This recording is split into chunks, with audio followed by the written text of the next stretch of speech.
The sentence has been decided for San Francisco Sheriff Ross Mirkarimi in his domestic violence case. Good morning, I'm Cheryl Jennings. And I'm Kristen Z. We are finding out right now about Mirkarimi's official punishment after he pleaded guilty to false imprisonment of his wife.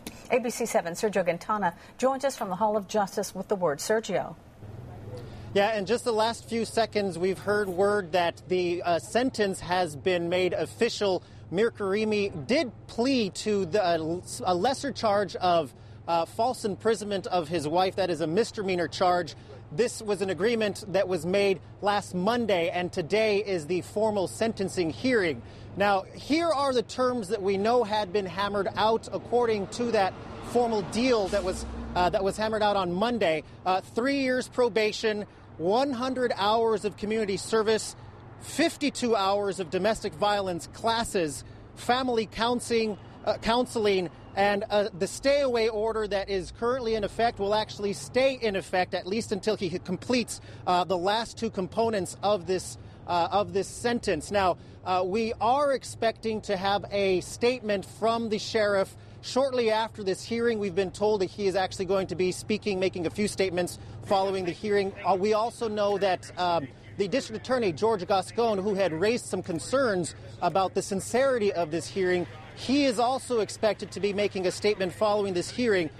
However, the person who is not supposed to be speaking, or we haven't heard that he's going to be speaking, is Mayor Ed Lee. In fact, we know that he canceled a morning public appearance, and there is nothing on his public calendar later today. Of course, the mayor has been under some pressure by domestic violence groups. They have been asking him to suspend the sheriff and to start an ethics hearing to possibly have him removed. But again, the mayor is not making himself available so far today. We do know that, again, the sheriff is expected to make a statement. He has repeatedly said that he does not plan on resigning following this plea agreement. So we are hoping to hear some of those details very shortly.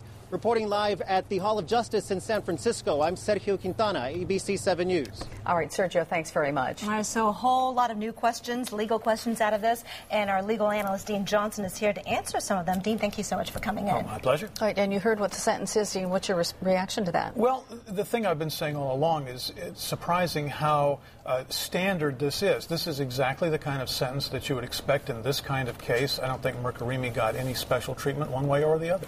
All right, so critics say they want Mayor Ed Lee to remove him through official misconduct. Given what's happened, could that qualify under official misconduct, or is that personal business? Oh, that's the big question. An official can be removed for official misconduct, but the question is, does official misconduct mean just things that are related to the conduct of the office itself?